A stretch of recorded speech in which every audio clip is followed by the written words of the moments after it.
The Jim and Terry Show will be on holidays for a week. No more new content, but I will leave you with a couple of snippets over the week that we will be missing.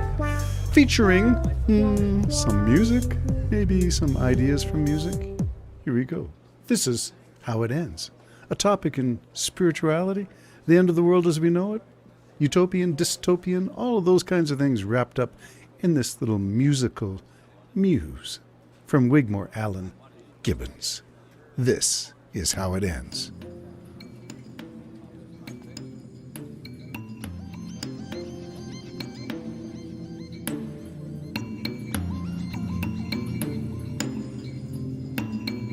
It's time to turn back.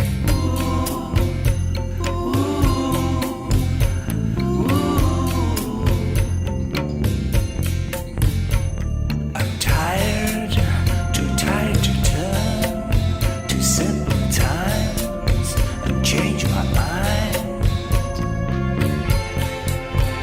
When the birds did sing,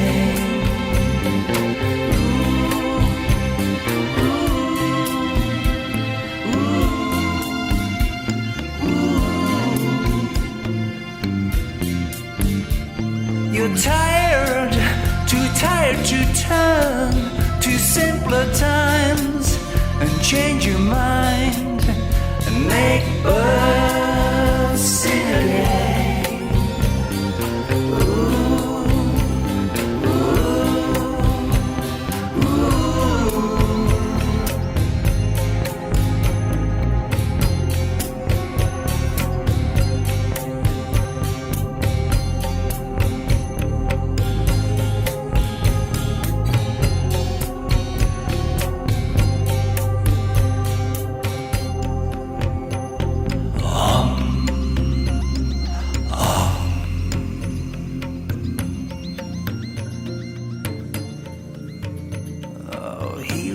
Fall in the forest, eerily fall in the forest. See a grain of sand fall, see a grain of sand fall. See a drop of water drying, see a drop of water drying. See how far the stone falls, see how far the stone falls. Sliding down the mountainside. Is this how it ends? This is how it ends.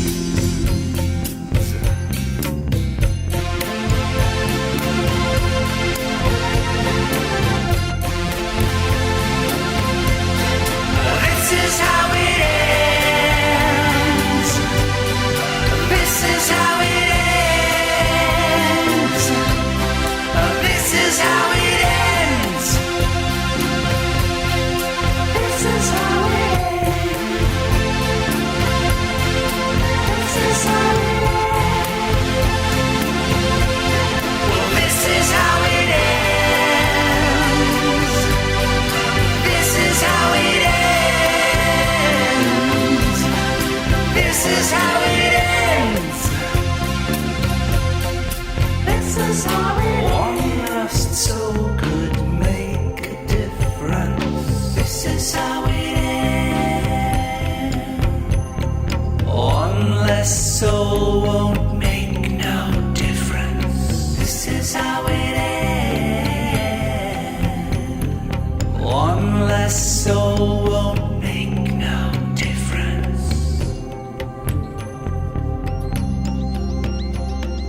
Hear the leaf fall. Hear the leaf fall. Hear the leaf fall. Hear the leaf fall. Every bird that ever flew answered to the harpy song call. Call.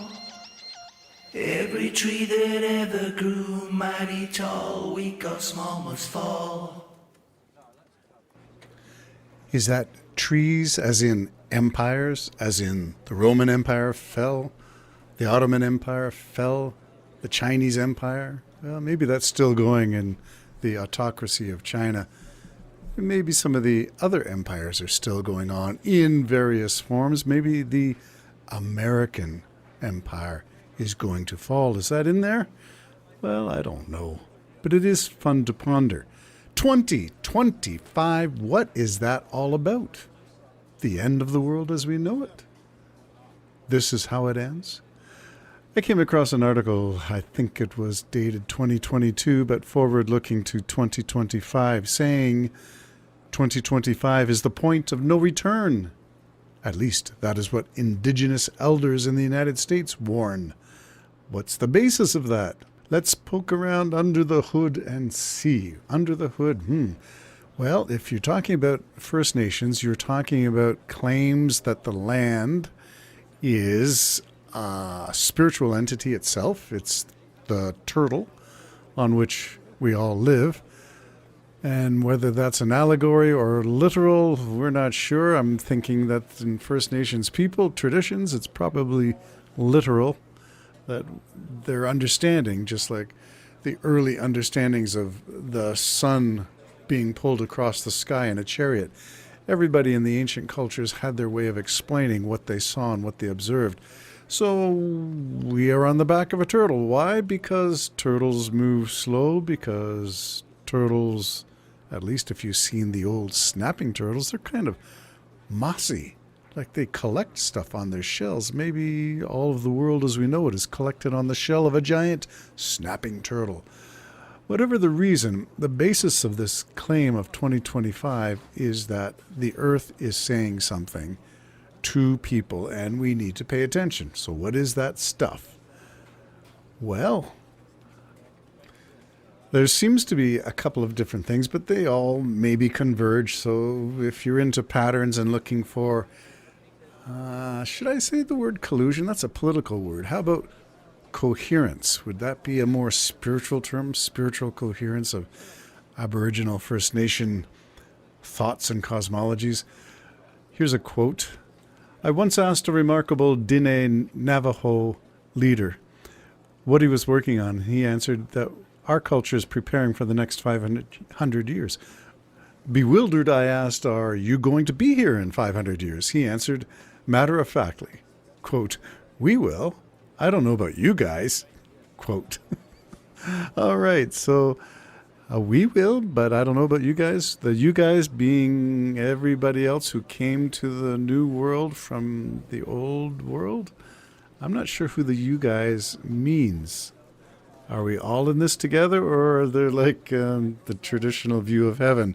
You got your section for your Baptists, you got your section for your United, your Presbyterians, your AGC, your Pentecostal, whatever. Everybody thinks that they're the only ones there because, of course, they have the truth. Well, how about this one? From the Diné people, again, Leon told me that 2025 was the point of no return for humanity. 2025, not 2205, 2025. So just around the corner. The vast majority of people who live in the Southwest never look under the hood of what the land is telling them. To have a home, to drive to school, and to make a living somehow seems to be enough. It is living only on the surface of things, however.